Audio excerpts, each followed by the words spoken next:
In our 5-mark exam scenario, Orange Limited encounters a classic accounting trap, an employee bonus. Under Indian Accounting Standards 19 and 37, the rule is strict. You recognize an obligation the exact moment it is born, entirely independent of when the actual cash leaves the bank account. This diagram lays out the 3-year timeline where the error occurred and festered. We have financial years 1920, 2021, and 21-22. Year 1, 1920, is the point of origin.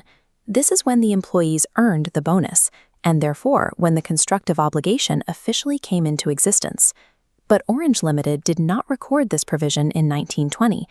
According to IND AS 8, omitting a material item like this is classified as a prior period error. Missing a single provision in the past creates a structural weakness. It compromises the accuracy of all subsequent financial reporting until the mathematical foundation is repaired. Fast forward to the second year, 2021. Orange Limited finally pays the cash for that bonus and records the entire amount as an expense for the current year. The physical transfer of cash in year 2 does not suddenly make it a year 2 expense. The work was already done and the liability was already incurred 12 months prior. Looking left, the 2021 profit and loss statement's total profit is actively dragged down by this incorrectly placed bonus expense. To fix this distorted P&L, IND AS 8 requires a specific mechanism. On the right is the solution: retrospective restatement. Recording expenses based on cash movement rather than accrual principles creates a distorted financial reality that misleads stakeholders. In year 3, 21-22, the 1920 books are officially closed and locked.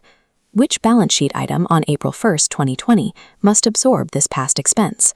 The shock goes straight to equity, opening retained earnings, net of tax. The first step is extraction.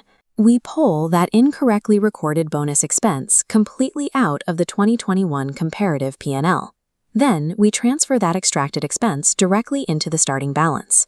It drops into opening retained earnings, reducing its value to reflect the true financial position. Retrospective restatement is a mathematical realignment of the starting line. It ensures the current comparative data presented to investors is perfectly accurate. To summarize the standard, an entity must correct material prior period errors by adjusting the opening balance of equity for the earliest prior period presented. On the examiner's cheat sheet, Step 1. Identify the 1920 omission as a prior period error. Step 2. State the 2021 P&L charge violates the accrual concept. Step 3. Make a dual adjustment. Restate April 2020 opening retained earnings and the comparative 2021 P&L. Mastering IND AS 8 requires strict adherence to the true timeline of an obligation. Correcting that timeline bridges the gap between theoretical accounting standards and practical exam success.